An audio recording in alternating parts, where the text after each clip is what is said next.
হে রাজপুত্র, আমি তোমাকে আদেশ দিচ্ছি, শত্রুদের উপর বিজয় প্রয়োগ করো এবং তাদের আলো শোষণ করো। তাদের প্রার্থনাকে ছিনিয়ে নাও এবং ধ্বংস করো। হে পৃথিবী, তোমার বিরোধীদের ধ্বংস করো, তোমার বিরোধীদের ধ্বংস করো সত্য এবং ঈশ্বরের নির্দেশের আলোয়। আমি তোমার বিশ্বাসীদের ডাকছি।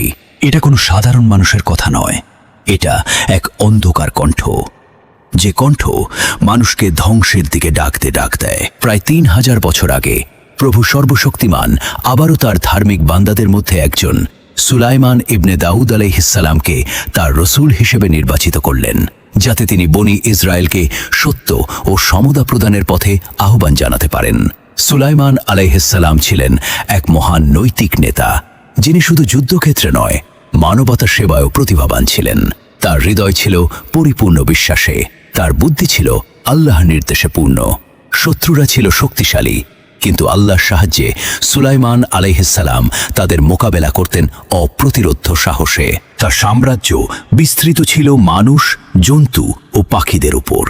প্রত্যেকটি প্রাণী তার আজ্ঞা মানত এবং প্রতিটি মানুষের হৃদয় তার ন্যায়পরায়ণতা দ্বারা প্রভাবিত হতো। শত্রুরা চেষ্টায় ব্যর্থ হতো যখন তারা পরিকল্পনা করত। সুলাইমান আলাইহিসসালাম আল্লাহর নির্দেশ মতে তাদের পরিকল্পনা ভেঙে দিতেন।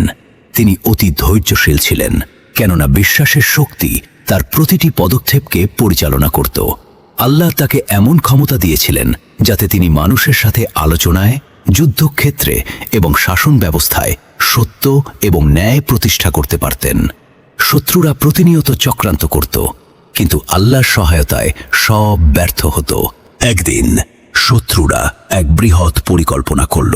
তারা চেয়েছিল সুলাইমান আলাইহিসসালামের সাম্রাজ্য ধ্বংস করতে, কিন্তু সুলাইমান আলাইহিসসালাম জানতেন শক্তি শুধু শত্রুর নয়, আল্লাহর সাথে যারা ঐক্যবদ্ধ তারা অপ্রতিরোধ্য।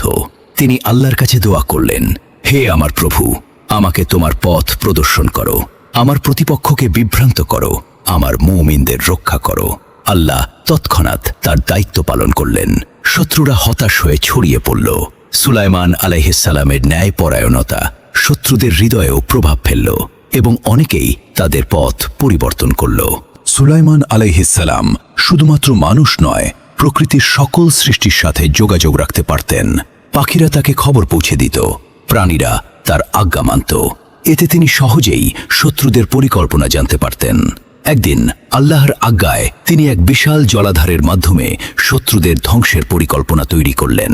তার বুদ্ধি ছিল অনন্য, কারণ তিনি আল্লাহর নির্দেশ মতে কাজ করতেন, নিজের স্বার্থে নয়।